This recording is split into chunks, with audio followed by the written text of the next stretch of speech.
That's your girl. It's called On the Floor. So, for the folks at home, thank you for tuning into the Yolo Braintrust podcast tonight. We're coming to you live from our bunker. In order to make sure that we all remain safe while doing this podcast, deep within the dirt of Paw Rump, Nevada. That's right. Just to make We're sure in that federal prison. That's well. About chicken. We don't want them to know that part. But just to make sure that. So here's a fun fact for everyone at home. With Coca-Cola, I think it's with Coca-Cola, there were like 3 people that knew the secret formula. No one else could know. And they were never allowed to travel in the same car or vehicle at the same time. Because if they all died at once, then there's no more Coca-Cola. So we have to film this from separate rooms. But we just know that we're deep in our bunker that's not a Supermax prison. And we are safely streaming the podcast. We're talking about Ice JJ Fish, an internet classic from, what would you say, it's about 2011? We're talking about Ice JJ Fish. We're talking about the Coca-Cola secret recipe. We're talking about federal prisons. We're talking about. In fact, one thing we're going to talk about, and we won't get to it yet, but have women gone woke? Is the concept of woman, has it gone woke? That and more. Can I sing a song? Yeah, go for it. That can you gives me time to type into tags. Would you be willing to put up music? How about you do acapella? Because I'm typing in the tags right now, and that takes a couple minutes for it to load. If you want to get DMCA 3 minutes in when they're actually listening to what we say, sure, buddy, let's do it. Let's instantly play copyrighted music as soon as we start our. I came up. So I was a little context. I was in meetings today. I was in this very long corporate planning, corporate strategy meeting all day. You worked in Massachusetts, right? Mm-hmm. The Commonwealth of the state of Massachusetts, and I came up with some new words to the song "Mad World."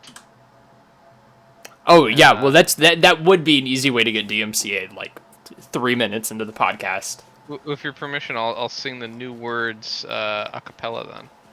Here, how about in the background? I can do the instrumentation for you. I can kind of like hum it out.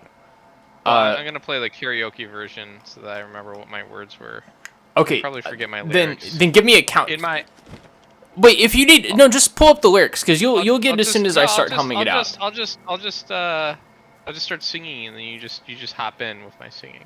Well, the music starts first. You know that, right? Yeah, I know. There's hop like in when I sing. I don't know how that would work. First. Listen. If I start going, I start singing and then you start playing. and then that's the part where you go, all around me are familiar faces. Right? Okay. Can you do that? It's actually. I don't even know that was the song. To be honest. It's every day is pointless meetings. All day meeting. Right. Oh, are you gonna grab your guitar, or what are you gonna do? I don't know it. Yeah, let me just. Well, then don't fucking voice it. I told you I was gonna hum it. Are you listening? I have a question. I thought you were gonna play your guitar. You think humming is when you play guitar? No, I didn't hear you say humming. I thought you said you were gonna play a backing track. God, this guy doesn't listen at all. Yeah, because he has cotton ears. You know what I mean? Yeah. I have a question. So why are you so mad about sitting in meetings all day? It's like you're getting paid to sit and do nothing. I mean, that is true. And then they can't blame work being behind because you were stuck in the meeting. Yeah, because I was in the meeting all day. I mean, you're not wrong. So why complain? It's like, I hate to see when people complain in meetings, like, go put the meeting on like 0.25 volume, listen to your music, or play video games. Like, who's gonna care? In person. I can't. I'm in the conference room. I can't play video games. You know. Yeah, he's a serious. If Bobby wasn't in the meetings, then the entire Commonwealth would fall apart. Yeah. Massachusetts would got a lot of input. Yeah. Because Bobby totally works public sector for Waltham, Massachusetts. Yeah. Did you say for Walton? Waltham. Waltham, Waltham, Massachusetts. No, I know you're being sarcastic. It's because he works for the state. He works for the Commonwealth of Massachusetts, writ large. Yeah, I actually am the mayor of the state of Massachusetts. They don't have a governor, and that's it. They have a mayor. They have a Big mayor. Yeah, Big one city. in 1963, November 21st, 1963, Kennedy said, "In my home state of Massachusetts, We'll only have a mayor. we'll only have a mayor. There's no more governor." And then they killed him the next The day. very killed next him. day, It was- The next day they killed him. it was a big culture shock. He was in Dallas. He was talking to the driver. He said, "It's a wonderful day in Dallas, and a wonderful day for my home state to have a mayor.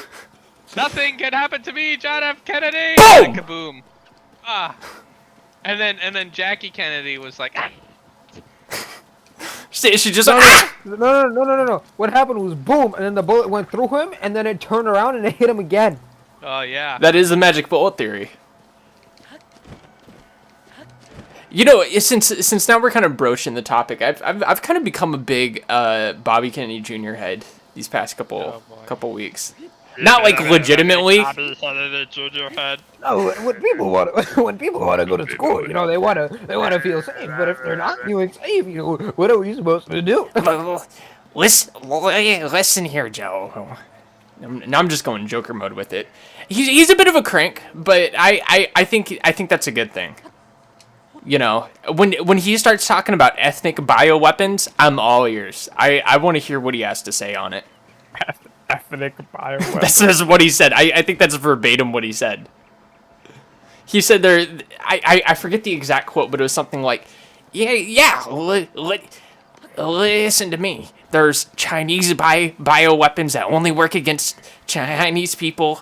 There's like I don't know, Mexican bioweapons that only work against Mexican people. And then like he was in it with Bill Maher, and I don't know if you guys know Bill Maher, but he's like insufferably annoying. And he was like Bill he's Maher? smoking his Bill Maher. And he's smoking his cigar, listening to him, and he's like, "Yeah, why don't we talk about the time your dad got killed?" Great stuff. Just great stuff all around.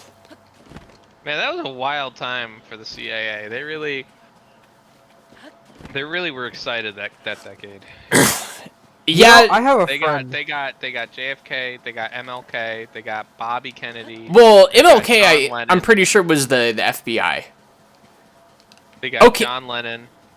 Now we're broaching a pet theory of mine. They got who else did they? Oh, they got Adolf Hitler. They got him in Argentina in 64. Well, I didn't know that one. Yeah, I just made that one up. Wow. So that's when you can spread around. That's hot off the presses. So so what's the song you had for us tonight? Yeah, I'll play the song. Yeah, I can do it without humming. Why don't you just play the karaoke up to your microphone or something? That's it's on my headphones. I'll just sing a cappella. Well, put in. Okay, yeah, do that. All around me are pointless meetings, all day planning, bright and early for the weekly greetings, going nowhere. Their teas are filling up their glasses. Oh fuck, I forget my lyrics. I had good lyrics for that one. You did? Yeah. This podcast Pound my sucks. head, I wanna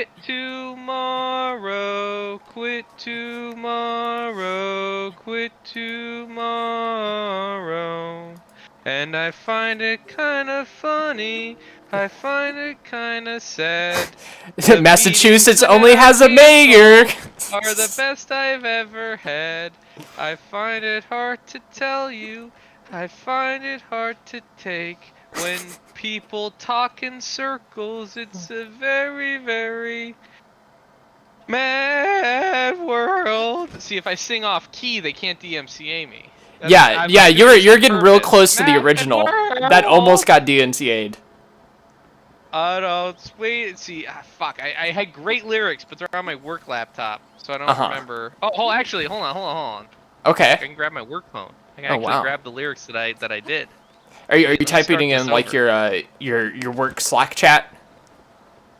I put in my work Teams, and one of my friends said, you should, Uh-oh, I forgot my password. Wow, you're really good with that songwriting stuff. You should be a singer or something. Yeah, he said, you should make a reel. Yeah. Have you ever heard of YouTube Shorts? My son, he's a whiz with the YouTube Shorts. He goes in and he says "Pada ping," and 5,000 views just like that. He's a real whiz with it. Listen. This would be one of those things that got emailed around back in the '90s. This would have been an email. Back when the Tears for Fears thing was. Yeah. Was the thing. You mean Back like a proto meme? Yeah, I'm in the wrong group chat. Yeah, back those fucking those fucking early memes. Yeah. All right. Oh wait, why am I doing? Hold on. Okay, I got it. I found it. All right, can I start over? You guys. Yeah, go for it. Alright, I gotta start over. This time I'm gonna try sing a little bit better. Just for you. Wow, thank you. There's a long lead in, so.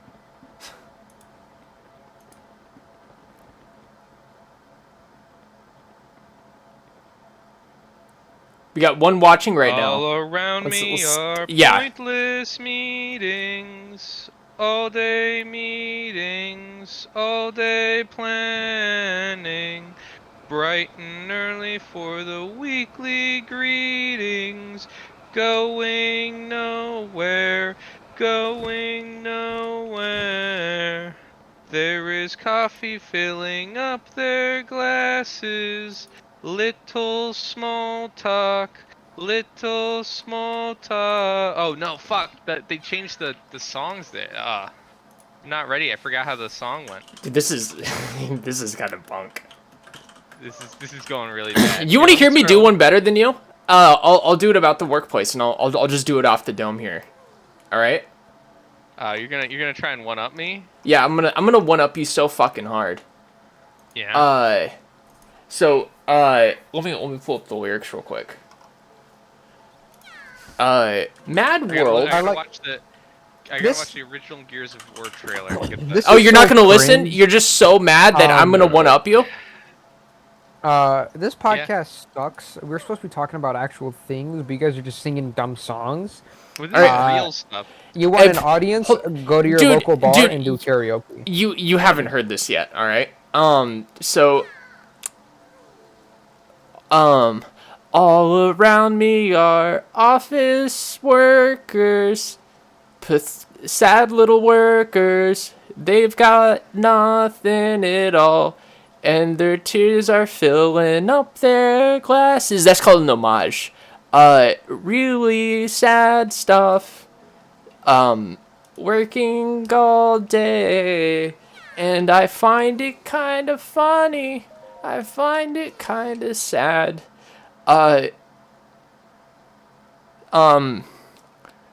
Working for Massachusetts is the best job I've ever had. And every day I wake up and I get a smile on my face. I got nothing. This is no. We're done with this. I think Shaw has a point. Let me Oh try my it God. one more time. No. I veto it. Vetoed. Not happening. Veto. Yeah, I'm looking in our Rumble chat here, and they're saying that Rumble chat.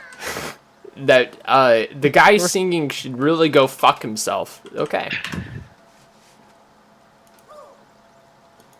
Let me get one more chance here. No, vetoed. Oh, dude, this has been double vetoed. You're really insistent on this. We're not talking about this. I'd rather talk about like chocolate manufacturing than I hear you guys sing another instance of. Or let's talk about how sand is made. You know. Yeah, let's do it. It's dirt. No, it's not. So, here's a fun little fact about sand that I don't think most people know. Have you ever noticed that when you hold sand up to your skin, it kind of looks like it? Kind of the same color. It's kind of granulated. So, when I was in kindergarten, this man walked up to me. He was probably about 30, 40 years my senior. and he said, "Listen here, young boy. I've got something to tell you." And he told me that sand was actually made out of people. They have a person grinder. And in the process, he told me about how they tried to, I don't know who this man is. He said they tried to take him out on November 22nd, 1963 for vacating the governor's office of Massachusetts and replacing it with the statewide mayor. But Can I veto this? Can I veto the fucking... So you can go back to singing? No, I'm just saying we're going on too long with the JFK bits too. It's All right. like, if you want to veto the singing, I'm vetoing the JFK bits. So you're just vetoing out of spite now. Yeah, you're just vetoing out of spite. That's genuinely all it is. Yeah, It's a veto out of spite. The JFK into the ground. No, it's a veto out of spite. This is why you don't have equal parts, of ownership. This is why. Yeah, for the folks at home, I'm dumping the bit. Dump the bit. If you want to dump my bit, I'll dump your bit. But you gotta sing your you tried twice, version of this, and you're mad that we didn't let you do it a third time. Go ahead, actually. Why don't you go ahead? Do it a third time. I'm not removing my veto. I already vetoed it. Because you know what I'm gonna do? Unvetoing You know what I'm gonna do? I'm gonna pair this with I'm gonna put this in a short, and I'm gonna put crickets in the background, and I'm gonna do a bunch of laughing and crying Wojaks, and Bobby is gonna be the crying Wojak, and we're gonna be the laughing Wojaks. Let me do it one more time. And people are gonna realize how dumb he is. Let me do it one more time, alright? I swear, if we have any viewers of this is gonna drive them away. Let me try it one more time. Alright. We gotta get this. We got to get the lead in. Alright. Okay. You know what? I'm gonna have to leave in a bit, and if this wants to be your final All around me are pointless. God damn it! God shit! Let me try it again. Okay. That was a joke. That was it. Dude, okay, side note real quick. I attached a time bomb to a Korok. And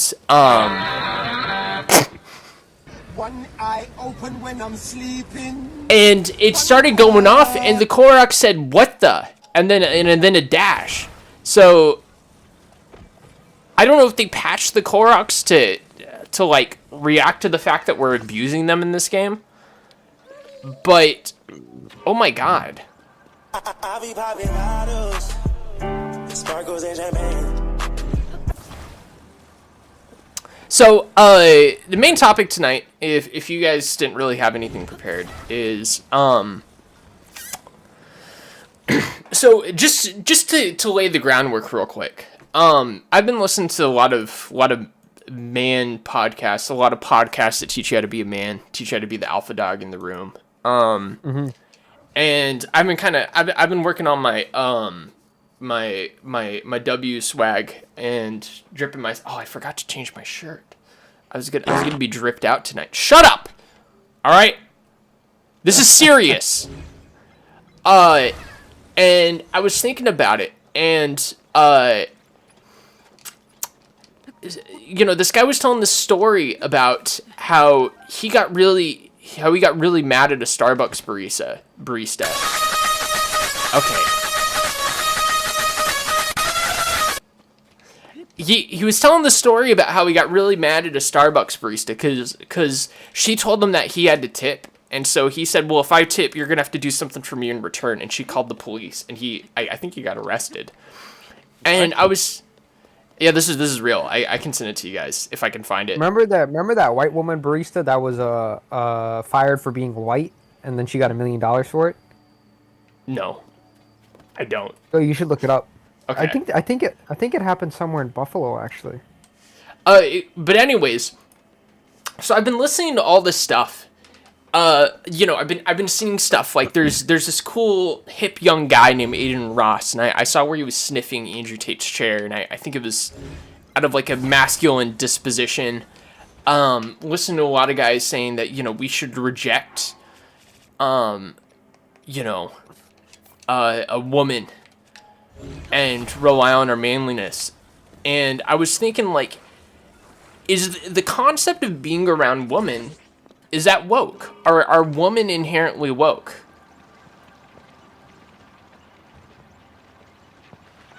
That's a big question, isn't it? Well,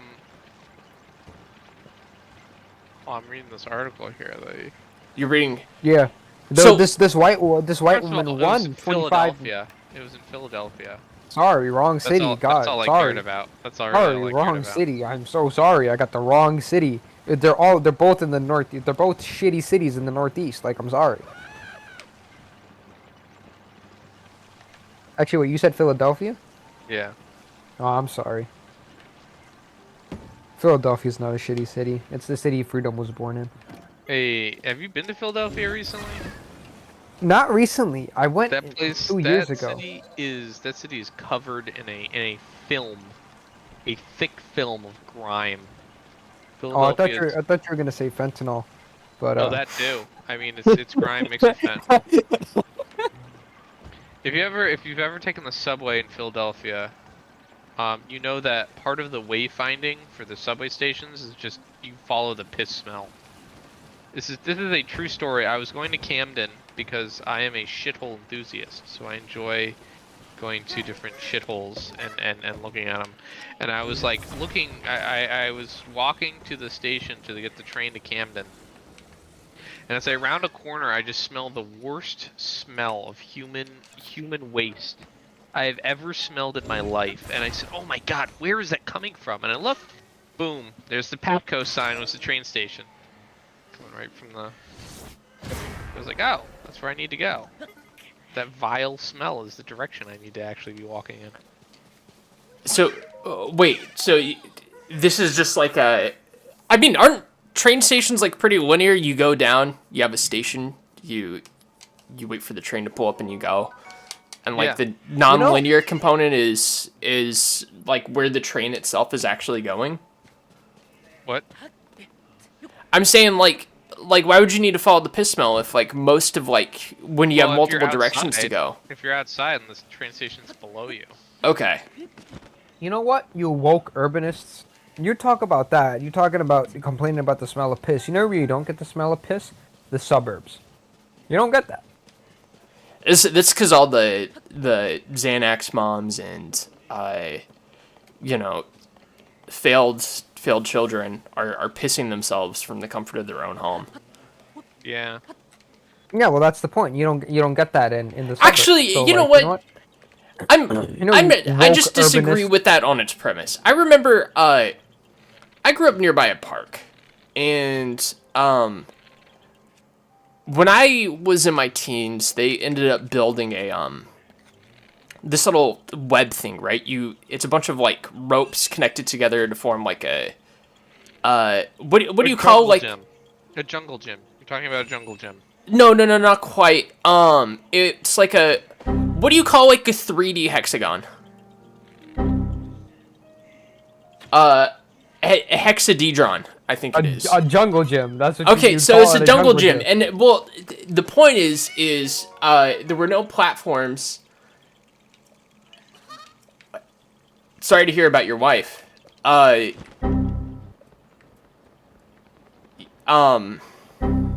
This is your brain right now. It's just having an error. Well, we have a new viewer in our chat. His name is Evan Fitz. And he said that his wife not this died, guy. and how's that for woke? But anyways, at the top there's a little rubber pad to sit on once you make it to the top, and it was just Somebody took a doused shit on it? in pounds and pounds of shit, and then there was toilet paper hanging off all the little rope interlocking pieces. I mean, it was one of the grossest things I've ever seen. Yeah. I gotta say, I've a never lot seen that in a city. A lot of the suburbs near me, at some certain points of the year, are way more covered in shit than the city. Like the city, like first of all, Buffalo does not smell like piss, but the suburbs. What about always its people? Do its people smell like piss? Huh? I mean, no, not really. Our city smells like Cheerios.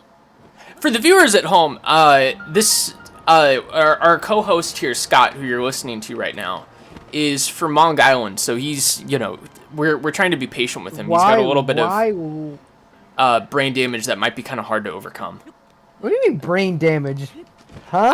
I've researched Long Island, and I am of the mind that I mean, we've talked about it. There's, you know, the water over there is bad. There's something going on with the people. I mean, just every story you hear out of Long Island, the best success story Long Island has had, in my adult life was George Santos. And that guy is, like, I guess he's been indicted. He's facing criminal charges. Okay. I'm just saying, you know. One of the most expensive places in the world to live, but no, it's all filled with people that are drug addicts. You know what? Have a nice day, buddy. You know what? You're the one who said that, actually. You said that first. Yeah, we didn't say drug addicts. We just said mentally disabled. And you've actually made that point before. What are you talking about? What are you talking about? That people in Long Island are drug addicts. You've told me that before. I've never said that. Made that argument. Yes, you have. What are you on? Oxys or perks? Specifically in that, no drug addicts. You got a problem, bro.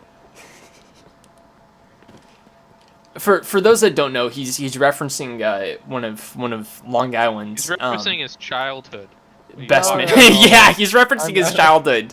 And people would greet him because the Long Island greeting is just, "Hey, what do you want, buddy? Hey, Oxys or perks? Oxys or perks to you too." Yeah, bro. New It's Year. actually it's so bad. But I was telling you I was at the pesticide store the other day.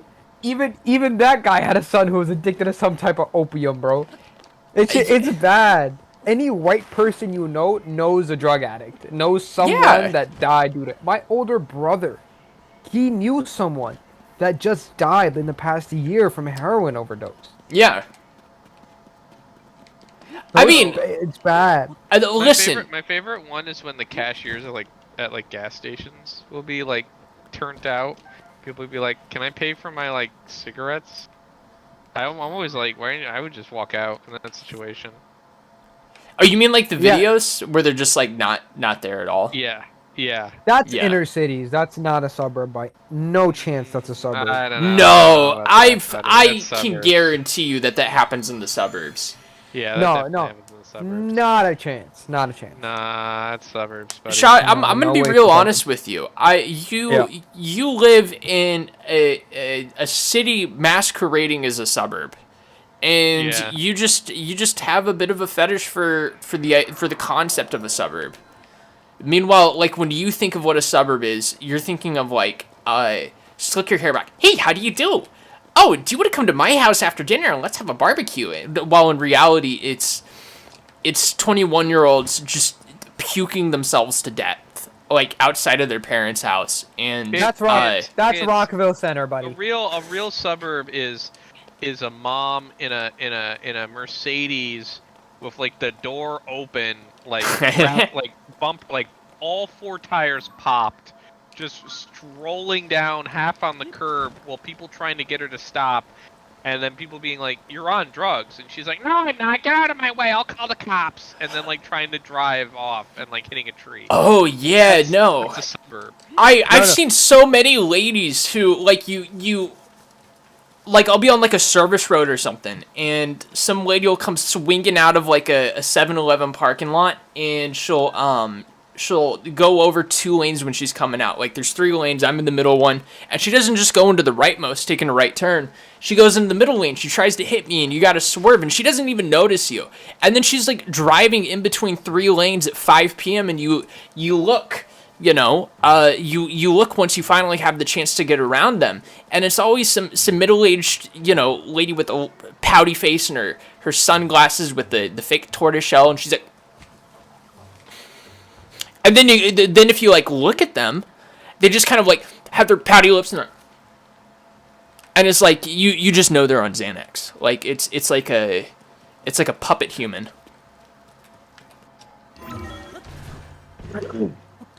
Anyway, one thing that he left out, Bobby left out, is that the Mercedes is a lease vehicle. He left that one out. It's a lease. Yeah, it's a lease. Oh, yeah. It's always on a 2-year lease. Yeah, it's on a 2-year lease. They're making like $850 a month for payment. First of all, it's a 2-year lease that like they should have just bought it, because when she goes to bring it back at the end of the lease period, the dealer's making her pay for the whole thing anyway. It's like fucking cracked beyond repair, like oil's leaking, like there's like way more miles than was in the thing. Like she ends up paying way more than she thought she would for the lease. And then she's always arguing too, right? She's always going to be like, let me talk to the manager. Let me talk to my lease term said this, that. And the guy's like, look, man, your bumper is like missing and like it's gone.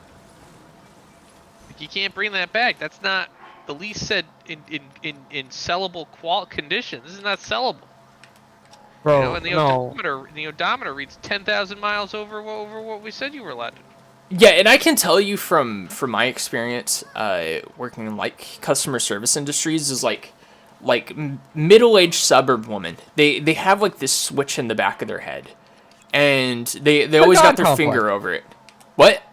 It's a god complex. These ladies have a god complex. No, it's like demon mode. It's like they get possessed by Baphomet. Like if you give them, like Bobby said, like the slightest inconvenience, and they'll go from, "Hey, sweetie, how are you doing today?" to just screaming and like, you know, like being the most insane person you've ever seen. Yeah. Hey man, I just hate car dealerships, so you know what? They deserve it. I wish they get more middle-aged women that yell at them. Realistically, I had a very horrible experience with my local Toyota dealership. Oh. Well, yeah. I'll let you tell your story if you want to tell your story, but I got something else I want to bring up. I'll tell you. It's a quick story. So, bought a brand new Toyota. You know, normal, regular, everyday commuter car. The paint's bubbling on the hood. It's a 2022. Oh, you could tell that the clear coat is coming off because we got that special metallic paint. Clear coat's coming off. Great, whatever. Take it to the dealership. Point it out. All right, and this is like a year and a half ago at this point. Take it to the dealership and they're like, hey, like this is that. The guy just doesn't acknowledge it. Okay, fine. Take it 6 months later. Point it out. Tell him I want to fill out a warranty claim for this. He's like, okay, I'll do that. Apparently he does it. You know, he says, yeah, within 2 or 3 days we'll let you know. It's been a week. No one calls me. I called them 4 times. 4 times. After, like a week after their switch, I called them 4 fucking times. Every single time someone picks up, transfer me to 3 different people, doesn't answer my question. And apparently no one can pull up the file on my car because they have the VIN. They have the VIN, they have my name. They know what car it is. They know that claim has been filled out, but no one has any answers for me. So at that point, every single time they said, yeah, if you really want to know, just come to the dealership. I'm like, why the fuck would I come back to the dealership? Yeah, do you think some dealerships suck ass. do I have an hour and a half of my time to waste for you to tell me something? No. So instead, I file a complaint with Toyota North America. And guess what? The very helpful woman on the phone was able to call the dealership and figure out that the person who approves or denies the warranty claims took a look at the photos that the guy apparently took, and they're not clear enough to make a determination. So what is my recourse? I have to go back to the dealership where they take new photos and resubmit them under the claim. Fucking annoying. And so I went. I specifically asked for the manager because, or whatever. They said, like, yeah, so, like, okay, so now what do I do? They're like, okay, you're going to have to go back. I'm like, whatever. Okay, she's like, yeah, like, so then she called them back, whatever, the very nice lady on the phone. I forget her name at this point. She talked to the manager. The manager knew now. So I went, like, 2 days ago or whatever, or a day ago, whatever. I drove in. I told them my name, whatever. They're like, okay, yeah, we know. So I'm guessing the complaint must have done wonders in their office because they knew who I was. Mm-hmm. Whatever, right? But now they took new photos, and I'm waiting for Toyota to get back to me. My issue ended up being that I couldn't even get a yes or a no. They just kept limboing me around and around. If you're gonna deny the claim, deny the claim. You have to like show it to me and put it on a piece of paper why you're denying it. When they throw me in limbo like this and I get no answers, they're just fucking with me. Yeah, that's fucked. Yeah, that Like, happened. Happened at a dealership to me a few months ago. They did some stuff, but they didn't do it right. There's like a warranty repair that they like barely did, and they didn't do some of the stuff. They were real idiots. Fortunately, a new dealership opened, so we could go to them, and they were much better. I understand that dealerships are in a business. They're in a business to make money. I understand that. No, Go some and rip. dealerships are just super shady, but they're a service business. I mean, as much as some people think, oh, I'm a car salesman, I'm selling cars. No. You're selling a service. Everything's a service now. Because if I just want a car, I can buy a car anywhere, man. I want to go to a dealership. I want a nice new car. I want service. I want like. But you can't buy a new car from the manufacturer. You can't. So you're forced to use them. Yeah, it's actually but I mean, illegal like, what I'm saying in most states. What I'm saying is, we can buy Tesla, and in the states that Tesla it is illegal, like you're saying, like Arizona, Tesla just set it up on the Indian reservations. Well, in most states, where it is, even where it's legal to buy Teslas, from my understanding, is in most states, it is illegal for manufacturers to sell direct, except for Tesla. Now, that might just be in the case of Florida. But that's a thing some states do. No, that's a majority of the states Yeah. because the federal government or whatever added that provision into the new car sales or whatever it is, you know. That we're like, well, if the company is X amount or if the vehicle is all electric, then you're able to buy it without having to go through a dealership. Oh, so it's their way of doing it without saying Tesla by name? Yeah, it's literally their way of doing it to Tesla without name because Tesla lobbied for it, and Right. Tesla's only vehicles are all EVs. So that way they open up a new sector of vehicle sales, making it easier for people to buy electric vehicles. But no, all the small businesses get to remain and keep doing their shady things. Well, I mean, what I mean other than dealers is like Carvana, right? Technically, Carvana's a dealer, but that's like you don't talk to anyone you buy, you don't haggle it. But that's used car. That's used. I thought car. you could buy a new car from Carvana. You could buy very close to new cars on Carvana. Oh, it's only used cars. It's only used cars. You cannot buy a new okay. car off Carvana. I think you buy a new car. What are the shipping costs on stuff like that? They don't. I don't know. I've never bought a car off Carvana. but Yeah. They usually charge more than some used car dealerships, Carvana. Yeah, but you get like the idea is you don't have to deal with shady people. Like they have like warranties built into it. Like they're all me a second certified here. pre-owns, as opposed to like the shady car dealership. Yeah. So that's the one thing, and you know, and it's like the idea is again. Well, I mean, this goes back to my point. What they're selling is convenience. I can just buy a car from my phone. I don't have to deal with anybody. It'll be shipped to my house. Like all the paperwork will be done easily. I don't have to deal with some fucking schmuck. Bro, honestly, I hate dealership schmucks. I hate them. They're such schmucks. They're dumb, bro. Hey, you know what? Here's the caveat I wanted to say, right? So like, I get it, right? You need dealerships or in the law, fine or whatever. But if you're a dealer, you took on the name of that company. You're representing them. You know, you paid to be able to have that name attached to you.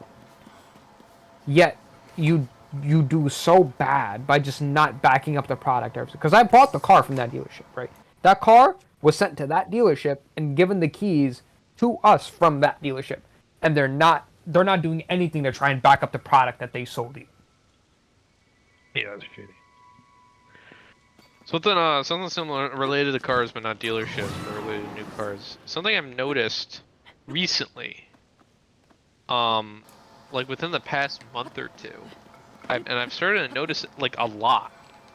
And I want to know if you guys notice this. Travis, I'd be interested because you're kind of in the west. You're in the southwest. Yeah. But Shaw, I want to know about your part of the state. I've noticed a lot of cars without license plates. Like, at all. Like, I'll be behind a car, and there will just be straight up no license plate on it. Not even, like, a paper dealer plate in the window. Like, just straight no license plate. And I even saw, like, an ambulance or, like, a medical vehicle driving down the street, like, today or the other day that, like, had no license plate. And I got an email from my apartment building saying, like, there's an unregistered vehicle, like, disabled vehicle in the parking lot, like, remove this vehicle or we will tow it. No license plate. The photo had no license plate. So why No. why do you think that would be? I have no idea. Like, I know in the West, they like have like there's a lot of people that believe in like sovereign citizen shit, so they have like those fake, this is not it's not a car, I'm not a driver, I'm a person in transit, like, sovereign citizen logic thing. Right. But I don't know why here that's never been a thing. And I guess like maybe it's because the throughway is all pay by plate now, and so that people are just trying to get away. But I thought people get pulled over like almost immediately with that. Yeah, I've never really seen that out What's here. weird? I know during COVID there were a lot more paper plates, but I've never seen anyone without plates. I understand if there's like a paper plate, like new cars, like you get a paper plate, but like I'm talking about cars that have 0 plate. Yeah, I don't know. Have you seen any?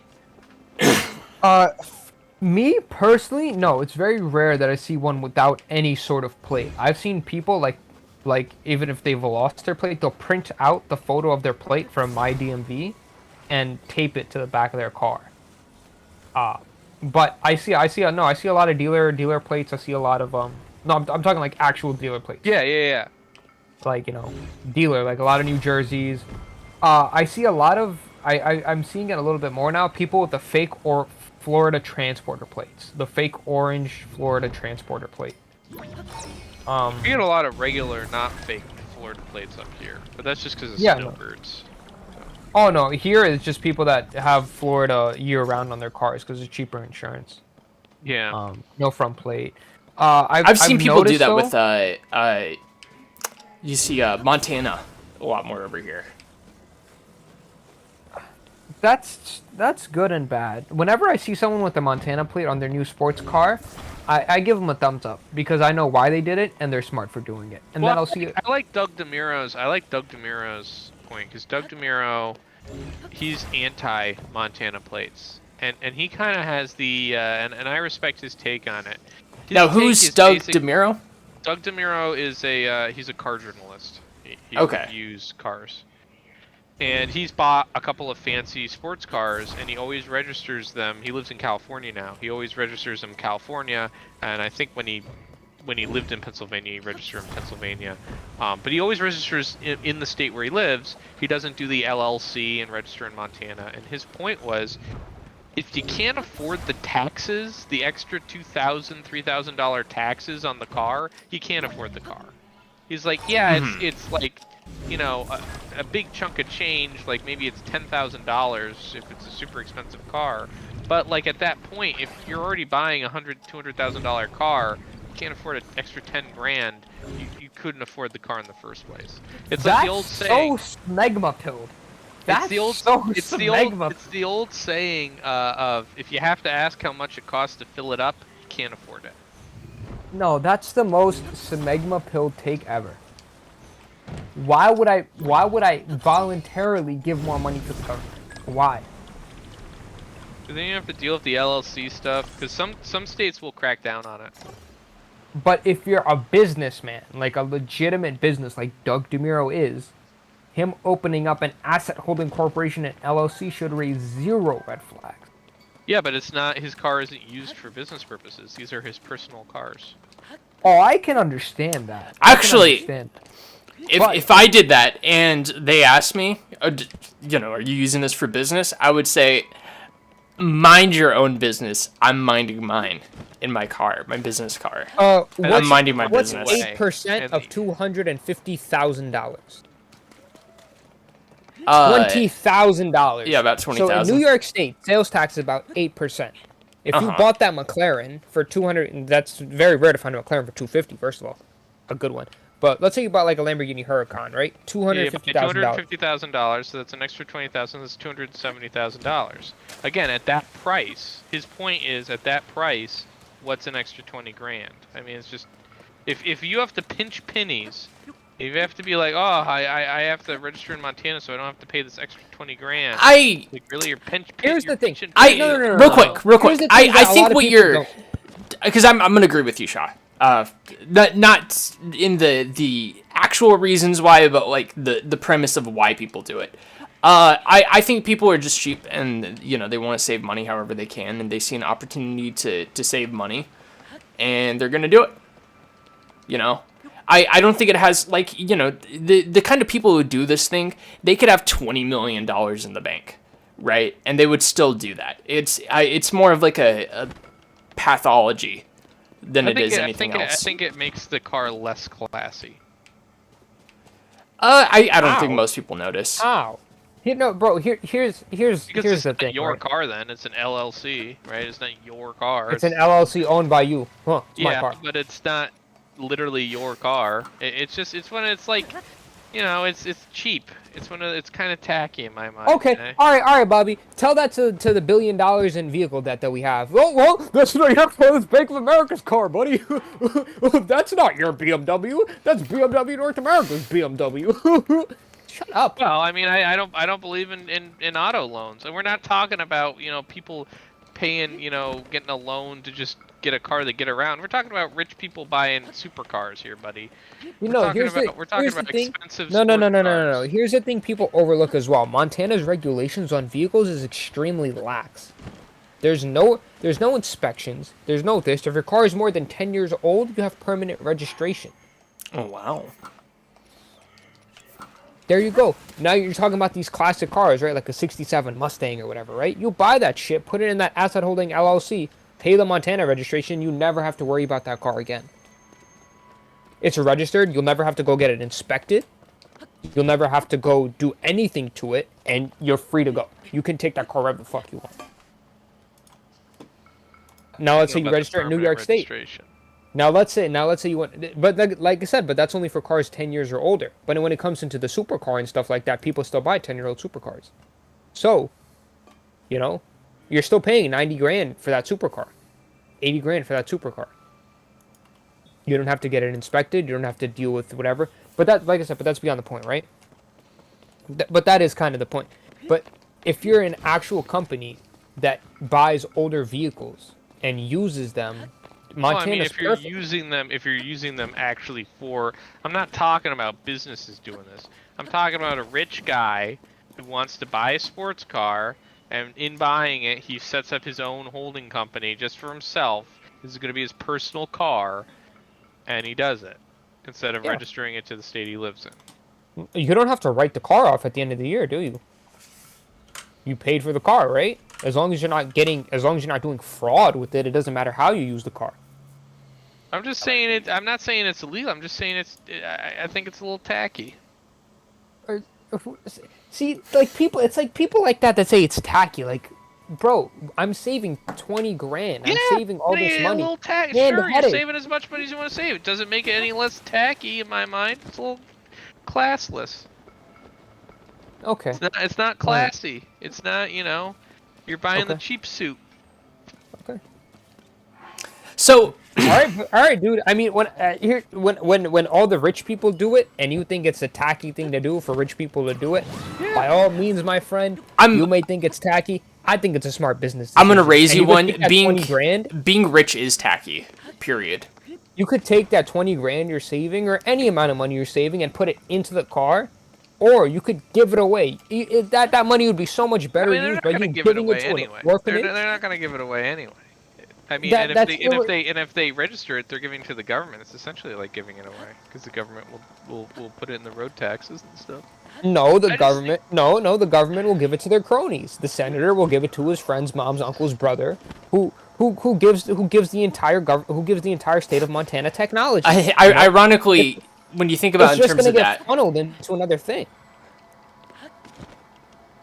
It's gonna get funneled into another Ponzi scheme. That's why I think it's a little. I just think it's a little tacky. That's all. I just think it's. You would be a horrible businessman. I'm not talking about this from a business. Well, good thing he's not an accountant. You're thinking this is a business thing. I'm saying this is a personal discretionary expense. That's why it's kind of tacky. I know Shaw doesn't have a ton of time tonight. I don't know how much more time you have, Shaw. I have a little bit more time. Okay.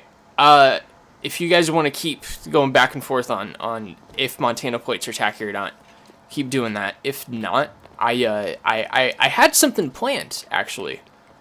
Okay, let's talk about women and why women suck. You want to do that for? Hold on. Actually, I thought that's what you had planned. I thought that's what we were talking well, I had a couple things planned. I'm gonna share my screen with you guys. Okay. about. Okay. All right, And I then- can do this first thing, and then I gotta get out of here. Okay. So, I saw something today, and I'm gonna pull it up on the stream here too. Give me just a second. Let's do a preview of this. You know you can't use Twitter without being signed in anymore, right? Yes, you can. Oh, you can? They fixed it? Yes. Okay. Okay. So let me get this up on my monitor here. Bobby on the old news. I am on Smegma the old pilled. news. But Doug DeMiro is pretty smegma pilled. So, as you guys know, they're trying to kind of replace everything with AI, right? Like right now, there are writers guild strikes going on, on the premise, partially on the premise that they're worried. Don't worry, we haven't gone to the topic. I don't know if we're gonna get to it tonight. In fact, so, women for the time being are not woke. So, like, the Writer Guild strikes, for example, are somewhat based on the premise that these people can already see their jobs being taken away by AI. I saw something today where a CEO fired 90% of his support staff with the tagline that AI can do it better than them. And I saw something interesting, and I thought this was going to be a very serious thing, and it turned out not to be. Al Jazeera... I guess, let's see.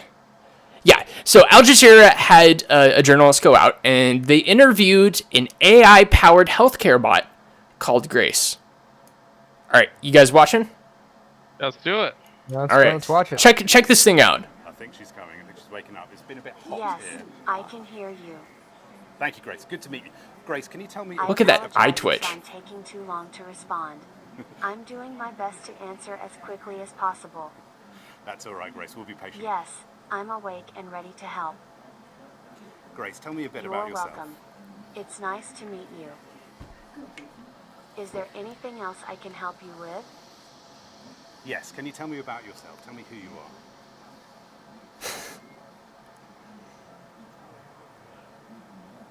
She's good at winking. I'm Wink. Grace, a robot healthcare assistant built to care and help.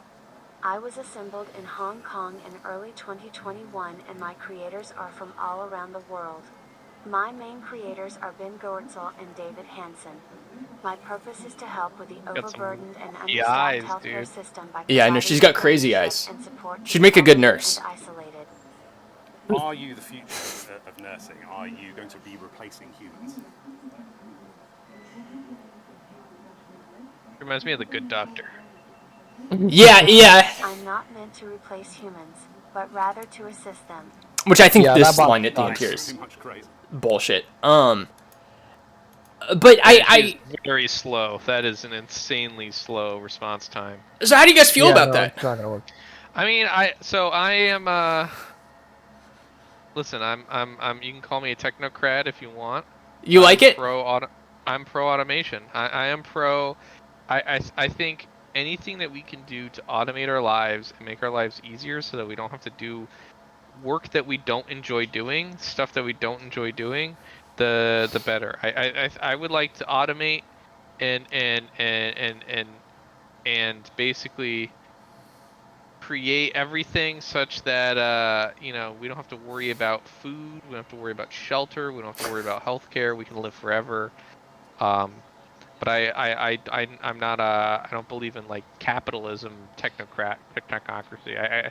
I know that if we replace jobs, those people need to be able to eat and need to be able to shelter. So that's the thing. When you say you're pro automation, a lot of people are like, oh, so you're fine with people losing their jobs and then they're gonna go like trucking, right? Like with automated self-driving trucks. That's the big thing is, oh, so you want self-driving trucks and then truckers are out of a job and they can't feed their family and then they throw all these statistics It's like, trucking is still the only way that a man without a college degree can feed a family of 4, and still 70% of men don't have college degrees, and like this is a very important thing to like make a career, and it's like this is the only way that a lot of people will be able to survive. It's like, I get that. I'm not saying I don't want those people to be able to eat. I'm saying that I don't think that they should have to rely on that job to be able to survive. I think that they should be able to survive and not have to do trucking. Yeah, no, I get what you mean fully. It's good if it assists people in productivity, without them losing their jobs. Now before we, Not even with them losing their jobs. I don't care about jobs. See, the thing is, everyone cares about jobs. Everyone thinks about it like we need a job to survive, and they directly tie jobs to survival, and I think that in and of itself, there's an abstraction there. You don't need people who are unemployed don't immediately die, right? You don't need, like, before society was what it is today, you didn't need a job to survive, right? You just needed food and shelter and water, and gathering those things became a job, but it's just an abstraction, right? It's not. So I'm kind of anti-labor just generally. Like, I'm anti-job. Listen, man, the woke left will never have Evan's foreskin, no matter how I was gonna much say, they try. yeah, but before we get to your point, Shaw, I actually do want to read what Evan said. AI is going too far. The last thing I need is my ultra-realistic, futuristic sex robot telling me I tried my best in 20 years. Sad. And, yeah. I couldn't say it better. Couldn't say it better myself. I agree with Bobby when he goes like, yeah, I'd like him to assist people, but I think the whole point of having a job is giving people the opportunity to go out and make money. That's the capitalistic mindset most Americans have, right? Maybe not necessarily post money, but we need to basically make it so that. But the point is, right? Humans have an innate need to want more and shit, right? Whatever that is. Yeah. And the point is that can't be. I mean, I don't know. It to me, the way I've lived and I've seen how people live, it's very hard for people to live comfortable lives without them providing something to society, in some way, shape, or form. I mean, I think. Listen, comfortable is it's always going to be a relative term. It's going to be different to everybody, but I think generally, I just think that you shouldn't have to worry about in modern society. We've hit the point where you shouldn't have to worry about food, water, healthcare, or shelter, just generally. Like, that should just be provided for you as a person. And you don't have to do. You can sit on your ass all day and stare at a wall, and do absolutely nothing and provide absolutely nothing for society, and you should still be able to like sit in some form of shelter and get enough food to survive and enough water to survive. And if you get injured, you should be able to get the healthcare you need. And I just want to say I think humans have an intrinsic desire to do things too, so I don't think that securing those sorts of things is right. I mean, would prohibit them from doing anything. Yeah. Listen. You say you disagree? I gotta go. Listen, I gotta go. I just want to leave off on one thing. Bobby is a communist and he needs to be expelled from the United States. All right, everyone, have a good night. All right, have a good night, Shaw. Well, I just want to give my thoughts on this real quick. Are you still looking at the stream? Yeah, I'm still looking at the stream. The first thing I saw when I saw this, and I wish I gotta say when Shaw was still here, is looking at her crazy eyes, looking at her freaky winks, right? And I'm imagining this being implemented as is tomorrow, and you find out you have stage 4 cancer. You think she's hot. Don't tell me you think she's hot. No, that's not where I'm going. Tomorrow you find out you have tomorrow, and man, do I want to fuck my nurse. Just the cancer. The cancer's just making me horny, man. I don't know what to do.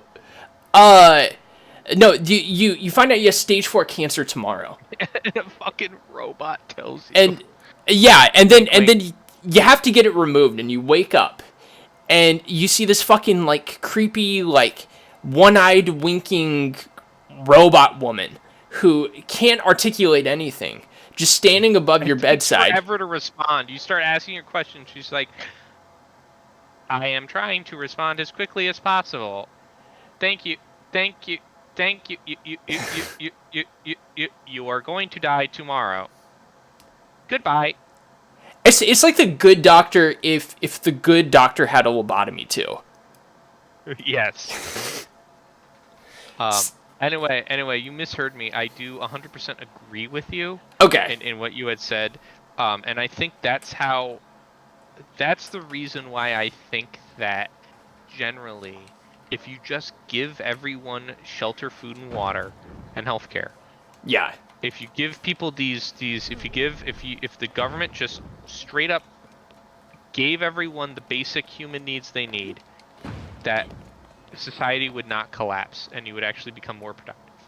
Because generally, people want to do things. And I'm sure there's definitely a subset of people that don't want to do anything and do want to sit around on their ass all day doing nothing. And for them, I say it's better that we provide a society where they're allowed to do that, because it means they stay the fuck out of my way, right? Imagine a society where where's the worst people that you fucking interact with every day? In my opinion, generally the worst people I interact with are at fast food restaurants. A lot of times, because those are low wage jobs. Which I'm a veteran of the fast food industry, so I'm okay with this low example. They're low wage jobs that are unskilled labor, right? And the worst fast food workers, they're not the 16-year-old kids. So a lot of times 16-year-old kids are kind of dumbasses. But a lot of times the worst fast food workers are like the 30-year-old fast food workers that's the job that they have. That's their job. Now, I'm not saying all fast food workers are trash. There are definitely some good fast food workers, and I've had some great fast food experiences. But I'm saying the people I deal with that are the worst are those. And the reason that is because everyone right now needs a job to survive. If they don't have a job, they will starve to death. And so fast food is one of those jobs anyone can get.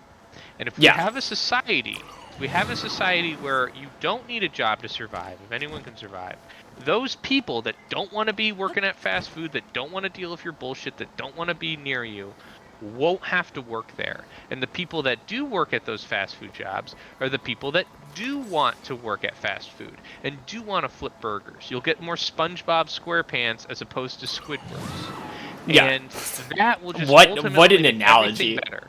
I don't want know. a society where the Squidwards can go home and the SpongeBobs can come out to play, and that's my worldview. Well, and it's sad too, because I mean, I've worked with a lot of people like you're describing, and a lot of the time, like, you can't help it, like, as a coworker, you can't help but feel bad for them, because, you know, they could be a manager making like $8.25 an hour, you know, which isn't even enough money to afford an apartment. And so, you know, maybe they get stuck in a bad relationship just because they need to pull money together.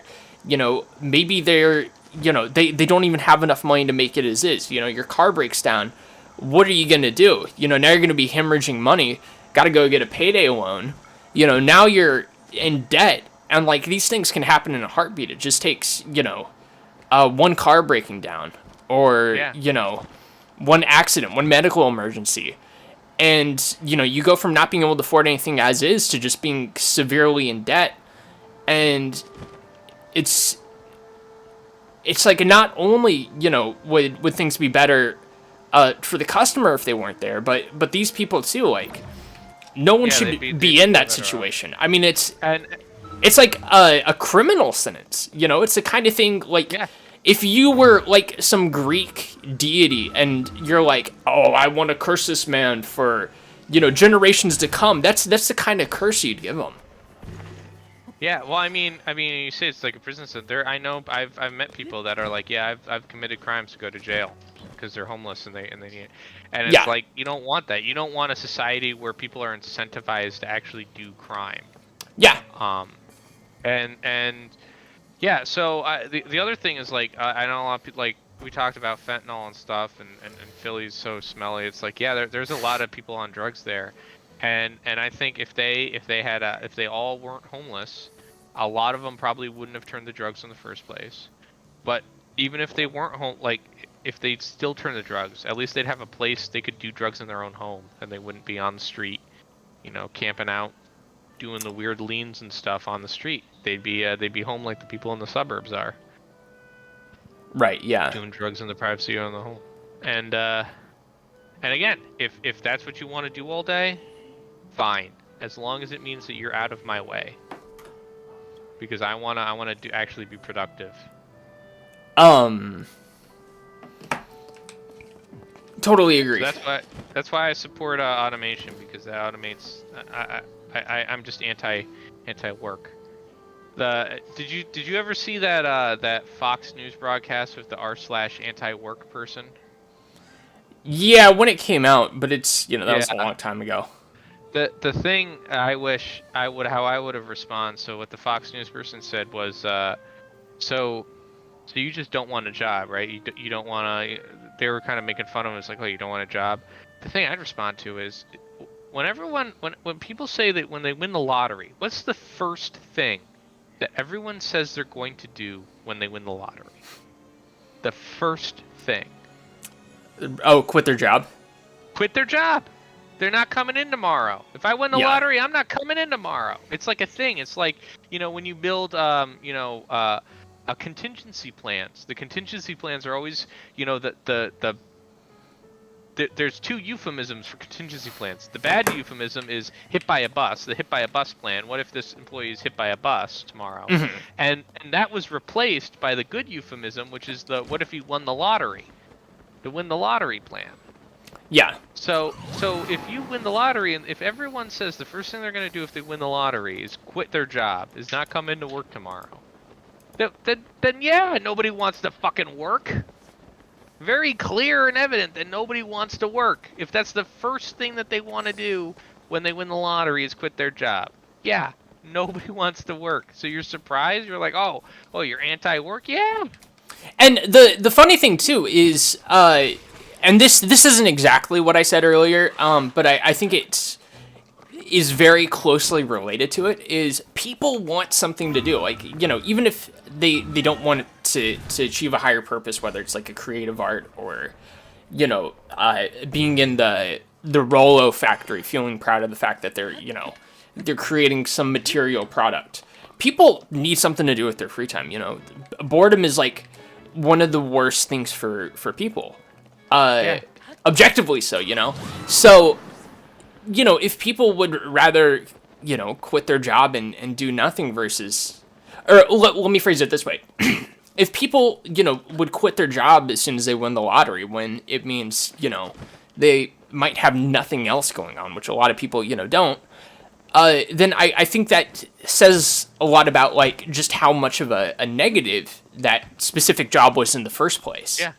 Yeah, because people the first thing they say they're going to do is quit their job. The second thing they say they're going to do is do things like travel the world. Yeah. Or I paint. I do something. Like, people have hobbies. They pursue their hobbies. And ultimately, the world I want to live in is a world where I don't have to do anything other than pursue my hobbies and do whatever the heck I want, as long as I'm not hurting anybody, I can absolutely. travel the world easily and freely. And there's... And I don't have to worry about food, and I don't have to worry about, shelter. I can live in an apartment. I can live where I want to live. That's the world I want to live in. Yeah. It's my perfect world. And, another irony in there is just because of how, like, jobs work, for example, with, like, a resume gap, is you are disincentivized from taking risks, even if you have the money or even if you have the talent and you just need, like, the free time. Because there's so many components, either through resume gaps or through, maybe a failed venture, whether that means you getting fired or you start a frozen yogurt business and it just kind of tumbles over. That will negatively affect you when, you end up seeking out another job where you're an employee. So it's like, not only, under the circumstances you're describing, like, is the job, not fulfilling to the individual, but they're also, in a way, kind of like threatened out of really trying to do anything different, unless they just get incredibly lucky. Like you said, like if you hit the lottery. Yeah. So, I don't know if we should do it or not. Because Shaw's not here, and maybe we can do this twice. And see how it goes the second time. But there was a title to this episode that we had Steven Iackson chat earlier, and he was wondering about the title. He said, "Bro, I'd advise you to change the title. Not cool, man." Now, if you're watching this after the fact in a clip or a short, you might say, "What is the title of the live stream?" The title of the live stream today is "Have Women Gone Woke?" Right? And on his face, it seems like a silly question. How can a concept like woman go woke? Right? Before we start, do you want to take a guess on what I mean, Bobby? No, I'm not gonna take a guess at all. I'm gonna let you. All right. I think. I've been listening to a lot of Fox News. I as soon as this stream is over, I'm gonna go back to watching Fox News. And when I go to sleep at night, I put my earbuds in with the Fox News broadcast running in the background, so it subconsciously gets seeped into my brain. Because I want to be knowledgeable about the world. And there's a word that's kind of there's a word that has become a thing as of the past couple of years, and that word is woke. And it's hard to define, but it's one of those things like that one Supreme Court justice famously said, "I'll know it when I see it." And I've seen a lot of women in my life, whether I'm at the store or I don't know, when I'm at the store. And I think woman, it's high time we talk about the wokeness in women. And specifically I don't like that I set it up with the store. Specifically, it's dating women kind of makes you woke, Like, I want you to imagine yourself real quick in your head. You meet a woman and you hold her hand. Isn't that kind of like not straight? Isn't that a little homo? In what sense? I mean, explain why it's homo. Because you're like expressing emotion and for a girl. Oh yeah, that's pretty gay. Yeah, so I was thinking about it. And I was thinking we'll just call a spade. Being around women I think is pretty gay. And I've been listening to a lot of like alpha male podcasts and stuff. I've been learning a lot about what it means to be a man. And I've never seen anyone broach this topic specifically.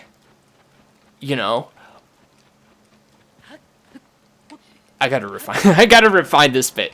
Maybe I'll come back to it next week. All right, can I sing my song now? You want to do it a fourth time? Yeah, go for it. Yeah, if you're gonna have a shit bit. No, I'm just kidding. Go for it. All right. Let me play this again.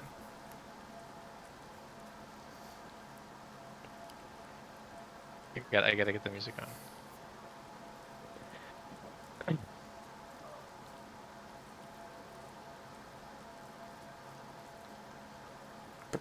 All around me are pointless me. You gotta lean into it, right? If you're gonna do this, you gotta project. All right. Well, my girlfriend's getting really mad at me. Well, listening to women, that's gay. That's woke. Gay. All right, I'm not gonna be woke. I'm gonna sing it very loud and very annoyingly. Yeah, sing them with your chest. That's anti-woke. It's the only way I can not be woke here. Yeah. Show us what you got.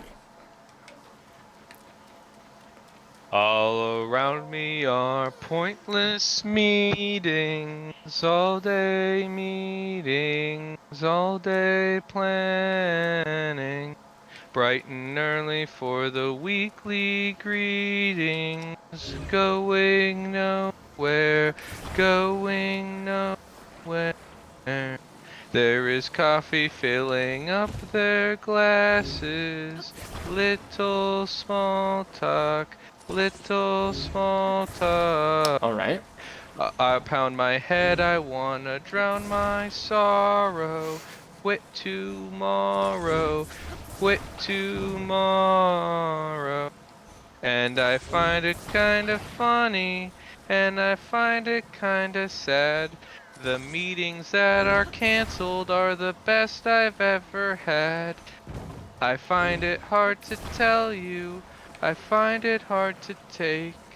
When people talk in circles, it's a very, very mad world. Mad world. That's how you can't get DSCH striked. Just yes. Workers And we keep waiting changing for the day they're the acronym. promoted. Not in budget. Not in budget. And I feel like change is hopeless. Grin and bear it. Grin and bear it. Finally went and got a new job. No one knew me. No one knew me. Hello, boss. Tell me what's my purpose. Nothing useful. Nothing useful. And I find it kinda funny. I find it kinda sad. The meetings that are cancelled are the best I've ever had. I find it hard to tell you, find it hard to take. When people talk in circles, it's a very, very mad world. Mad world. You know, Yeah, that's the song. I think you've done a good job at telling us a lot about society. And It really does say a lot about society. it does. We truly live in a society. Truly we do. A mad society. A mad For that matter. society. So you got anything else you want to talk about for tonight? Yeah, I do actually. Okay. Let's hear it. I want to discuss. No, it might be kind of short on my end. Just because I fine. ordered food. I want to discuss some Zelda DLC leaks. Well, maybe not some leaks, but some Zelda DLC that I found for Tears of the Kingdom. All right. So is Do a there little bit of new- hacking. You're checking the code, the snippets of code. Is there new Zelda DLC that nobody's talking about? And I say I think there is. Uh-huh. So let me explain how I got to this. So I was going through. Now I've beaten 3 of the dungeons. I've done so there's gonna be minor spoilers for Zelda. Minor spoilers. So I've done 3 of the dungeons. I've done the Rito, I've done the Goron, and I've done the Zora domain. So I still have to do Gerudo, but I've done 3 of the regional phenomenon as you would. All right, and I've done one of my favorite storylines, which is the Master Koga line, and I just finished the Master Koga line. One of your favorites. One of my favorites. He's my favorite boss. He is a fun And boss. He's a great boss and great character. So I've just finished that, and I'm sitting there and I'm thinking, boy, what else do I have to do? Well, obviously I have the main story, right? And I'm thinking, okay, well, I'll do the Gerudo in a second. But then I found some DLC, and that DLC was I just hadn't explored some of the areas here. So I go to explore up, near the Lost Woods, going up north of the Lost Woods, getting that tower and getting that whole part of the map.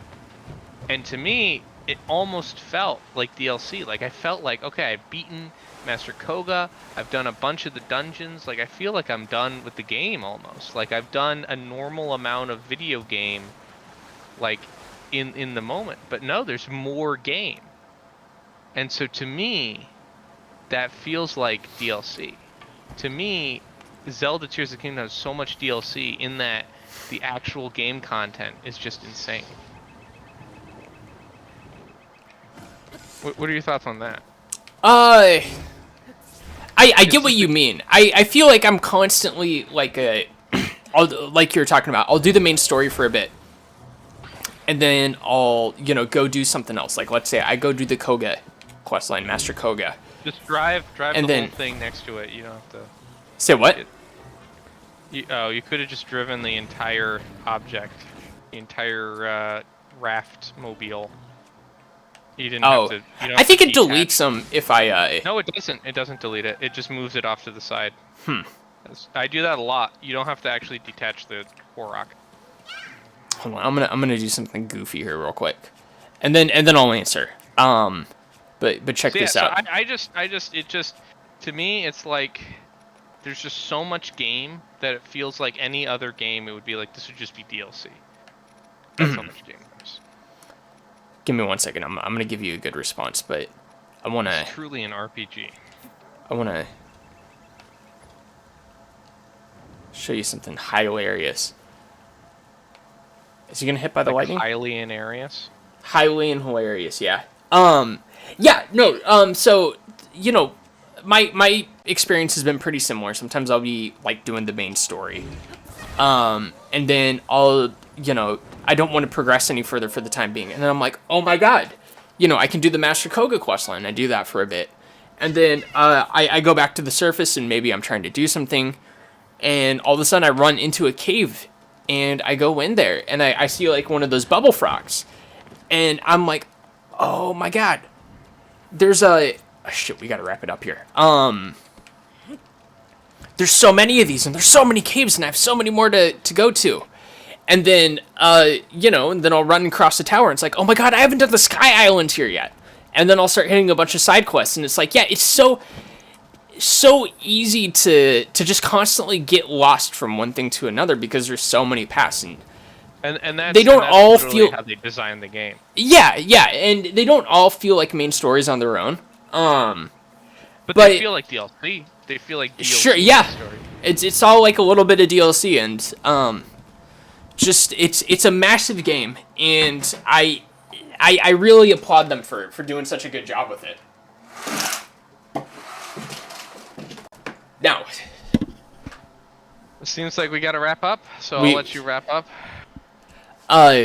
So thanks everyone for tuning into the Yolo Braintrust podcast tonight. My name's Travis. Earlier we had Shaw. He had to step away. We're always glad to have him.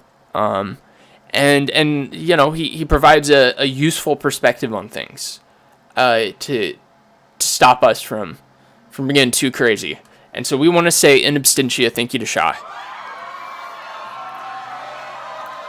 And we got one other person with us. Bobby, do you have any closing words for us tonight on the Yolo Braintrust podcast? Play video games. Have a lot of fun. Amen, brother. I can get behind that. All right, ladies and gentlemen, have a great night. Thank you for tuning in. And we'll see you probably not next week, but the week after on the Yolo Braintrust podcast.